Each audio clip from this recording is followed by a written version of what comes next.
Michael out in California, Northern California, right, Michael? I am, yeah. That's right. And Michael, what is your official role with the Turtle and Tortoise Preservation Group? So with TTPG, I'm one of the directors, and I focus on membership and giving. And it took a few years before somebody clarified giving didn't mean that I need to give to people, that I should ask people to give to the organization. So I'm trying to work on getting better at that part of it. So yeah. Great. Well, it just started. I it cut off the intro maybe. So we've got Michael Thathuvaswamy. How did I do with that pronunciation? I said it really You, fast.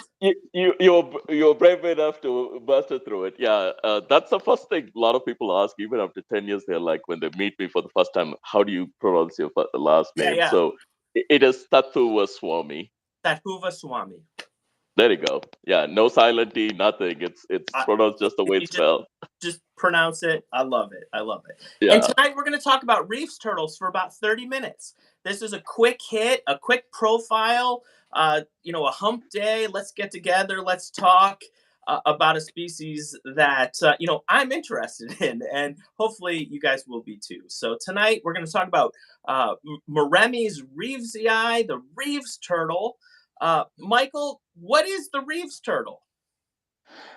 It is one of my favorites, Tom. I'll start with that. Those who have known me for a while probably know it. They've heard me talk about it. Those who know my shell friends side of the hobby, they recognize my logo. It is simply, non-demanding, undemanding. What is the right word? I'm making words up here. But a moderate-sized species considered as old world pond turtle. And it is one of the 9 in the Mauremys genus right now. And of course, over the years, they have tried to split it and put it into different subspecies, different genus, and all. But right now, there isn't any identified or recognized subspecies. Um, it is one of 9 in the Mauremys genus, like I mentioned, and called as Reeves turtles, Chinese pond turtle, Chinese three-keeled pond turtle. You pick what you want. Um, it's a very hardy species and so adaptive. And it is a perfect, in my eyes, one of the perfect candidates for a beginner turtle for those who are just getting into the hobby. I'll pause there and let you Yeah. pick that No, apart. that's awesome. It's an aquatic turtle. Is it an aquatic turtle? It's a pond. When we It say pond turtles, does that mean it's an aquatic, or does it like to go on land too? Sometimes. it loves land. I mean, it loves land. It actually, likes to explore on a sunny day. It doesn't just get out and bask like your normal Okay. slider would, but it actually, roams around. And if you look at it from an anatomical standpoint, if you look at its feet, it doesn't have very strong webbing. So they prefer slow moving waters and soft bottomed and like rice paddies even. And they they almost look clumsy if you put them in deep water. I'll tell Uh, you that. They're just waddling around and trying to stay afloat and kind of feel a little bit uncomfortable. And there is actually an article, I think, in the California Turtle and Tortoise Club page published years ago where somebody compared it to spotted turtles and wood turtles from the North uh, America. interesting. Just kind of gives you an idea. It's not an aquatic turtle that you would put in the same category as a Okay. slider. Okay. They're not designed to swim in fast moving waters. Okay. Okay. Yeah. No, that's really helpful. Um, I'm gonna shout out who we've got. So Phil Simpson, howdy, Phil. Matthew Hills is with us. Mark De Silva, Podrick is Dragon Lair. Thanks, Podrick. Sean McZoo, he's in Cleveland. He's with us. Jennifer's with us, and Greg's Turtle Haven. So we've got a lot Ooh, of great people on tonight to talk oh, I about. feel some pressure. Yeah, yeah, yeah. So we like to have this be interactive. So if you guys have any particular questions about the reef turtle, let us know. So Michael, how long have you kept this species? Wow. For more than I think I picked up my first group in or the adult group that I have now around 2008. Wow. They were rescues that came to me from one of my friends, close friends and mentor, uh, who had them dumped on her over the years, but they were just sitting in a very terrestrial setup, and she didn't have a way to move them to a different setup. Prior to that, I've had reefs once or twice, just not really focusing on trying to breed them. But once that group came along, everything changed, and now I think I'm up to about 12 or 14 Reeves turtles. Well, the largest group of a single species that I have. Wow. So that's really cool. How do you house them? What's your setups like? Are they Uh, inside, outside, combination? uh, no, they're very cold hardy, Tom, and I will elaborate a little bit on it. So mine live outdoors year round, and my adult populations are in two large waterland tubs, the 200-gallon, the really gigantic ones. Pete puts out. Um, I live up in the mountains at 2,500 feet, so we get freezing temps and we get snow. What we also don't get is we don't get sunshine during our winter months. So we will have a bit of sunshine, and then for 3 weeks, it'll be cloudy, cloudy, cloudy. So when I talk about cold hardy, I'm not talking about a species that's living in a place where it can come out and bask in the morning. No, mine will go dormant in probably mid-November, and I won't see them till I haven't seen any this year yet.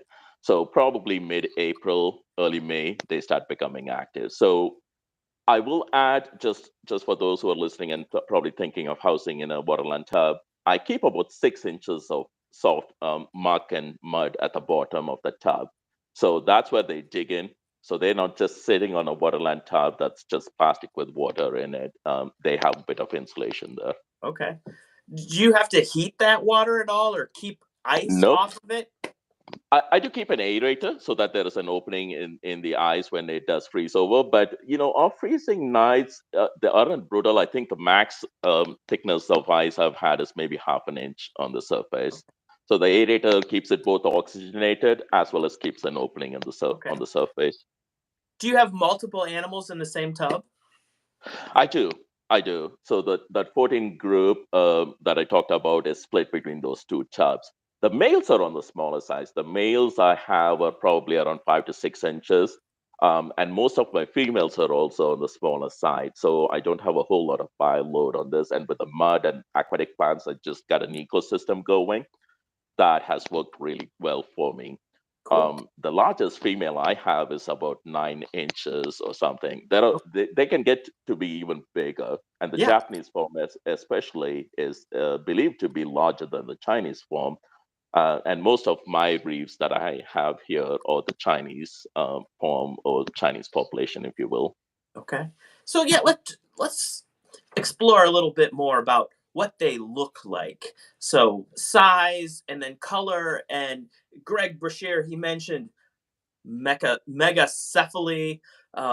I've seen some examples of that. And then Extreme is here and Dan's Turtle Room. So welcome, guys. So yeah, just a little bit Yeah, about what nice. they look like and these color changes I've heard about, and then yeah, giant heads. Absolutely. So let's let's dive with the giant head real quick. So reefs in general, among the Maramas, have a gigantic skull. So they're wide-headed animals, generally speaking, regardless of which form you're looking at. This is in comparison to a Nigricans or a Chinese golden thread sinensis, for example. Hmm. Now, Megacephala was at one point, Chinamys, a subspecies, but that's no longer, it's now considered synonymous with Moramis reevesii. So it's no longer considered a subspecies. Um, I mean, the distribution, if you look at the range, it's so wide, almost all of China, and then you have, they're found in the Korean Peninsula as well. And with that wide of a range, as we see with most species, you see variation in color and some physical form as well. Now, Taiwan and and Japan both have populations, but the 2011 paper that I UCN published, there is a theory that they might not be native populations, but rather introduced populations. because there is no reference to the species in any old Japanese literature, and there is no Mm, fossils that they have found. So there's a theory that they could be introduced, both of them. But at the same time, they look distinct, and even within Japan, there is introduced populations and what looks very distinct from them. mm, So whether they're native, it's a little bit in the question. Color wise, wow, I think I've sent you some pictures. yeah. Their colors start popping when they're about a year old. They almost look like carved wood, mahogany color, if you Yeah. will, and I just absolutely love it. Um, Again, I might be a little bit biased, but Yeah. you can't blame me for it. They're just beautiful. When they come out of the egg, they unfortunately don't look like, I think I was telling you, they just don't rival a Japonica or anything else, in the hey, I'm absolutely gorgeous category. But as they grow older, they get just absolutely stunning. And with the keel, they have three keels, which is very prominent as hatchling, but starts fading as they get older. And I have old Mm, animals that are just absolutely smooth. So it diminishes, it disappears in them. Um, but the color, the males tend to become melanistic. And that 2011 paper that I refer to, it talks about how melanism might be tied to size than age. And you will see that the older animals in the Chinese population, the males, I have males that are jet black, like not a single dot of yellow, nothing on them or brown. But the authors talk about how in the melanism in different populations seems to kick in at different sizes. So that's very interesting. oh wow. Whatever it is that seems to be, fueling that. The Japanese population generally tends to be on the darker side, Mm, almost black. Um, and But there are brown turtles from Japanese populations that I've seen as well. Pictures from Dennis Urich's place. I've seen brown Japanese turtles as well. Japanese reeves. yeah. Yeah. So are the ones that can get the really big heads, are are those from a specific population? They are. So all Okay. these variations, they seem to coincide with the location and what they generally tend to have available for diet. Yeah. Very much like you see with our map turtles. Yeah. Okay. Yeah. The mega chapala. Yeah. Yeah. Which, Greg is down there in map turtle country, so I love watching I his he videos of all the giant headed turtles. So, well, yeah. that's Uh, super cool. Cool. So with these different populations, I know like Anthony Pierleone has talked about having the Japanese reeves. They have a long history, I think, of being imported into this country. Are you distinguishing your animals when it comes to breeding purposes or keeping them together? So I don't have. I have one male that came from Matthew actually. That is kept separate from all of my other population. Now, that being said, I cannot distinguish anything on the populations that I have because zero history is known about them. They are the typical pet trade turtles, if you will, or rescues, if you will. Most Yeah, of mine are brown, but they're also females, and my males are jet black. But yeah, apart from that, and I haven't taken a deep dive with Anthony to see if yeah, we can see any distinguishing features in those apart from the color. But I did in brushing up and preparing for this, I did notice that in the Japanese males, not just the color, but the shape of the eyes, the iris of the eyes also seems to potentially change. oh That's wow, something I need to get together with Anthony and see if he's noticed anything that in animals that he has raised up. So again, it's not something you see right away, but through age, if you're keeping them. And that's again really fascinating. Reeves again have absolutely gorgeous eyes. It's one of those turtles that you can. It's not too hard to fall in love with them. yeah. You Matthew just need to give them says a chance. Matthew says the Batman iris, so that sounds pretty cool. Right, Um, right. what about availability? What's the history of your average adult Reeves turtle that one might find in a collection today? So I have the adults that I came what did I say, I think 2008, right? And they Yeah. were in my friend's you know care at least another 5 6 years prior to that. So you're looking at animals, adults that are easily over 30 years in captivity that we know of from friends. So that's very easily they can get to that age. Yeah. I haven't raised one from hatchling to adulthood, and I've kept it with me for the rest of its life. So it's still too early for me to tell you what the average recorded Yeah. longevity of species Yeah. is. Now, I don't see these for sale as what appear to be imported animals. Is that because the countries where they live just don't allow exports anymore? Yeah, so it is a CITES at play, but I just don't think there's a need for that at all right now. I mean, our friends in Florida can easily raise these up to 4 inches and send them across the country, so that people, if the 4 inch law is coming into play and keeping them from getting this, that's something you can easily overcome these days. As a Yeah. matter of fact, I think that's happening in California to a certain extent as well, because in California, aquatic turtles you cannot sell under 4 inches at shows. So Yeah. friends rely on imported from Florida. But these animals, they reproduce very easily and very readily. They are not very demanding at all.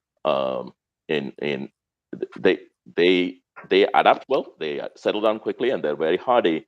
And actually, a fun fact: Mauremys is one genus that's restricted in the state of Washington. So you cannot buy Reeves turtles in Washington Interesting. because they can actually probably very easily get established there, almost like radiant sliders. Yeah. Wow. That's a bit mind blowing to think that a state is so progressive. We're just not that progressive here in the Midwest. I haven't researched what drove that, what was the prompt for that. Might have something tied to the need to protect um geez, what am I thinking of? The western pond turtle. Yeah. Yeah. Yeah, Marmorata. That probably was a play, but yeah, Washington is very restrictive.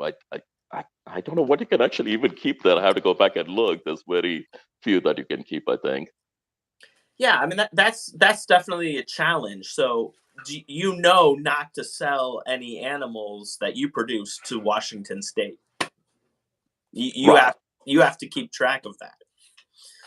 Well, so I think it's a responsible thing to do. Yeah, It's absolutely. not just about, okay, well, are you sure? It's not about asking a client who wants it, say, well, are you sure it's a risk? And if it's not about sending it out if they're willing to take the risk. I always tell people, no, the package could get confiscated. That animal can Yeah, get euthanized. That's not something. That's not why I incubated something for 45 days and raised it for another 2 months. It's just not a responsible action. Yeah. absolutely. Let's talk about reproduction. What's their reproduction and their cycles like, and then what's the incubation like? So mine get active as soon as they emerge from probation, hibernation. So here in early April, May, they kick into high gear, and I see nesting. Reefs are the first animals that I get eggs from in any given year, and I'll start seeing eggs in June, July. That's typical, and then they stop. I've had one or two nests happening in August, but that's been a rarity. Incubation is roughly 45 days. I haven't Wow. had eggs. Yeah, it's pretty fast. They just go. Um, but once they hatch, their growth is relatively slow. But at least on my end, again, I don't. It's a species that I don't what do you call heat the water. I keep them in room temperature. They do well. They still eat. Of Yeah. course, I'm talking 70 plus. Water temperature, and I'm not trying to raise them really fast, so I don't, feed them a lot. But I'll tell one thing: anybody who buys reefs from me, I tell them, remember to not make a lot. Remember to not let them think that they're hungry. They are savages. They will go for the tail of the tank mates without a Ah, second thought. And I've had and I've seen reefs with absolutely no tail. They will just butcher it. So They are voracious eaters. They just have a very hearty Hmm. appetite, and they will take to worms, pellets. Pellets, they'll take to pellets readily. They're not Yeah. picky at all. Anything that hits the water, they're willing to give it a try. Yeah. How would you set up a hatchling? And like for what would you recommend someone that purchased a hatchling as a pet? How would you? Sure. The- What would you recommend They, in setting up? after the first year, they do tend to grow really fast, even Okay. without additional heat, in my experience. So I tell people to plan either long term or start with something in a simple setup Mhm. like plastic tubs, food grade plastic tubs that are shallow but wide, more surface space than height. I Yeah. start my hatchlings in around about 4 inches of water packed with lots of plants that they can hang on to so that they don't get exhausted when they're keeping on swimming, and they do really really well with that. I don't use filters that would create a lot of strong currents in that setup, again, given their preference. So I use internal filters or sponge filters, and that works really well for me. Okay. But again, pack it with lots of plants, fake or live plants, whatever works for you, whatever you can Mhm. keep alive, so that they have places to hang on to. Because the smallest sponge filter I use, I think it's still with the uptake tube and all, it's probably about 6 inches tall. Okay. Um, so you're talking about, without, I mean, if you add gravel and everything, then you want to make up that space, and they grow really well in that. I do provide a UVB light and a source of heat so that they can bask. They're allowed to bask. That's something I would definitely make sure people can provide. It promotes natural behaviors as well, Hmm. allows you to see them readily, Yeah. and I provide the UAB, even though the pellets that I offer does that. It just again provides that more natural environment for them to exhibit natural behaviors. Not so much for D3 synthesis. Yeah. Yeah. Okay. And then once they're past the 1 year mark, come spring, I'll move them to a wide stock tank, 100-gallon stock tank in my yard that is again heavily planted. Once I put the turtles in it, I cannot find them. And I'm not kidding you. That's how That's overgrown that cool. is. Yeah, and they just live outdoors the rest of their life after that. Wow. Okay, we've got a couple questions. Greg's Turtle Haven says, "Could hatchlings do well year round in a baby pool with a bubbler?" I think he's. Hey, Greg. I think you're talking about a kiddie pool, like, and I've seen some of your setups. Absolutely. Again, I would, and knowing you, I think you would pack it with plants and driftwood. Yes, absolutely. Yeah. Yeah. Greg says that Kenan has some in a waterland tub with just driftwood and sand, and they seem to thrive. Um, Extreme says, "What temperature is your house?" So, what is that room temperature they're experiencing? Yeah. Great question. I think mine. I think the water between night fluctuations and stuff, the water temperature doesn't drop below 68. Cool. Yeah. Greg says, "Yeah, kiddie pool outside, packed with weeds and guns." Okay. So he must have watched Cocaine Bear. He's probably high on Cocaine Bear. He's trying to do Cocaine Reeves. I like it, Greg. Let's see how that comes out. That's funny. So let's talk about their personalities. I hear people just gush, but what do they really mean when they say they're great personable turtles? So I think I call them my water puppies. Again, probably a cheesy way to label them, but they will do what you can expect from a slider and from a diamondback terrapin that's used to you. They will follow you for food. Um, they're not shy. They will bounce. I mean, I hardly touch pick up my adults, so they still have a little bit of wild side to them, so they will jump off, but they immediately come up and they're looking for food. I'll maybe make a video and send it over to you. You'll see they'll splash at the surface trying to actually get out, almost like how alligators do. They'll kind of jump off the surface of water a little bit. Wow. That's kind of how they're very demanding. Yeah. Yeah, um, Anytime I send reefs to people, I tell them, make sure you're ordering a lot of pellets. They have a voracious appetite. that's Um, that's great. yeah, yeah. So, but no, they're not shy. to come and investigate what you're doing. Something you would expect, like from a redfoot tortoise, for example. Okay. You can expect that from a Reeves turtle. Very cool. So, Podrick, who's Dragon Lair, says, Michael, have you seen them climb? Mine in the 1980s would climb up almost vertical logs to the very top.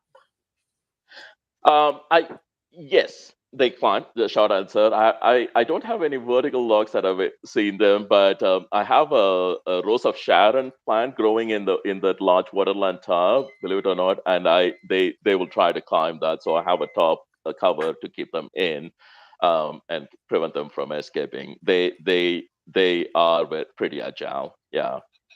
Wow. Yeah. How many people are working with Reeves? Sorry.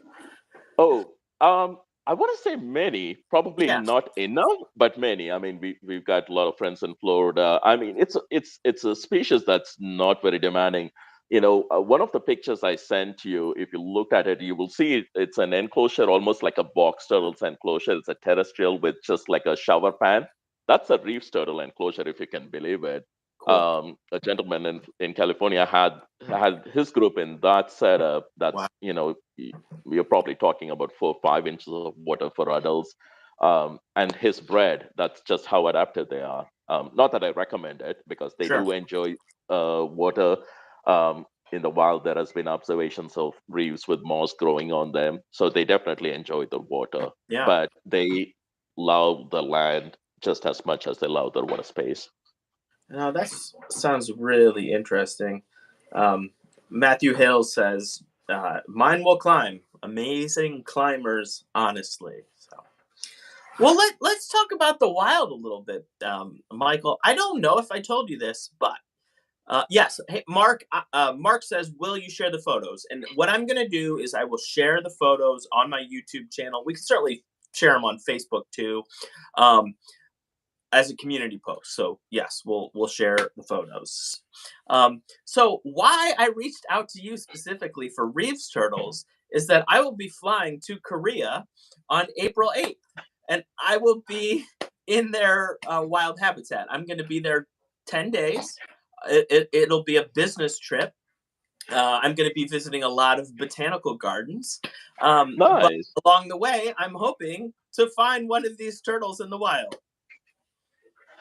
I sure hope, it's funny, as soon as you mentioned it, I was thinking of Ronnie's presentation at TTPG last year. If you remember that, the gentleman, when he visits work for Asia, he's stopping at all these places and looking. Yeah.